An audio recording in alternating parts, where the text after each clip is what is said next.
بذكر الله ترتاح القلوب وتنزاح المتاعب والكروب۔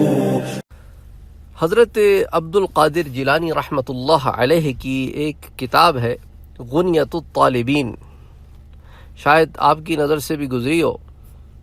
یوں تو حضرت نے بہت ساری کتابوں کی تصنیف کی ہے اور اللہ نے ان کو بہت بڑا علم کا ذخیرہ عطا فرمایا تھا، اور وہ علم شریعت کا علم بھی عطا فرمایا تھا، معرفت کا علم بھی عطا فرمایا تھا، اور اللہ نے ان کو بہت بلند مقام دیا تھا۔ تو غنیۃ الطالبین میں جمعے کی روز کی فضیلت کے متعلق ایک حدیث شریف لاتے ہیں۔ وہ کہتے ہیں اس حدیث کو حضرت ابو نصر نے اپنے باپ سے روایت کیا، اور وہ اپنی سند کے ساتھ اس کو حضرت علی کرم اللہ وجہہ سے روایت کرتے ہیں۔ اللہ اکبر، یعنی حضرت علی رضی اللہ تعالی عنہ تو صحابہ کرام میں معرفت خداوندی کے اور تصوف میں، سلوک میں تو ایک دروازہ ہیں کہ صوفیاء کرام نے حضرت علی رضی اللہ تعالی عنہ کے در سے ہی بہت استفادہ اٹھایا ہے، اور زیادہ تر صوفیاء کے سلسلے حضرت علی کرم اللہ وجہہ تک پہنچتے ہیں۔ تو حضرت علی روایت کرتے ہیں کہ خدا کے رسول صلی اللہ علیہ وآلہ وسلم نے فرمایا ہے کہ جمعے کے روز میرے اوپر بہت درود بھیجو، کیونکہ اس میں جو آدمی نیک عمل کرتا ہے اس کو اس کا دگنا ثواب ملتا ہے۔ اور یہ بھی فرمایا کہ میرے واسطے وسیلے کے درجے کی دعا مانگو، میرے واسطے وسیلے کی دعا مانگو۔ وسیلہ ایک درجہ ہے جس کے متعلق حضور نے فرمایا کہ میرے لیے وسیلے کے درجے کی دعا مانگو۔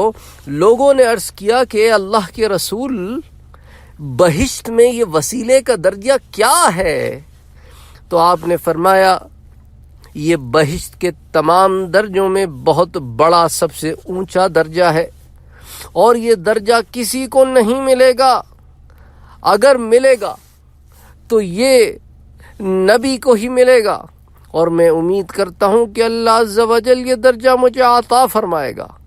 اور محمد بن منقدر رضی اللہ تعالی عنہ حضرت جابر سے روایت کرتے ہیں کہ جب کوئی مومن آذان سنے تو اس وقت اس کو یہ دعا پڑھنی چاہیے جو ہم اور آپ دعا پڑھتے ہیں نا، اللہم رب هذه الدعوة التامة والصلاة القائمة آت محمدا الوسیلة والفضیلة، کہ محمد مصطفیٰ صلی اللہ علیہ وسلم کو درجہ وسیلہ عطا فرما۔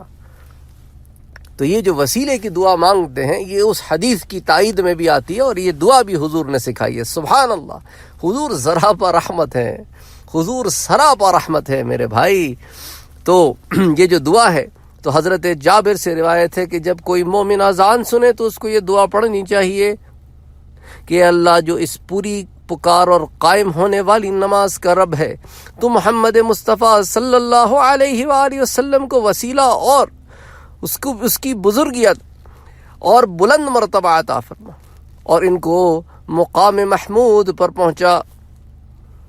والدرجة الرفيعة وابعث مقاما محمودا الذي وعدته، اس مقام محمود کا جس نے تو نے ان سے وعدہ کیا ہے۔ تو جو آدمی، حضور کہتے ہیں، میرے واسطے ایسی دعا مانگے گا اس کے لیے قیامت کے روز میری شفاعت حلال ہو جائے گی۔ اللہ اکبر، حضور نے اپنی رحمت کے کتنے دروازے ہمارے لیے کھول دیے، ہم ہی بدبخت ہیں کہ ان دروازوں سے داخل نہیں ہوتے۔ اے اللہ عز و جل ہمارے حال پہ رحم فرما۔ اللہم صلی وسلم وبارک علی سیدنا محمد صلی اللہ علیہ وسلم۔ بذكر الله ترتاح القلوب وتنزاح المتاعب والكروب۔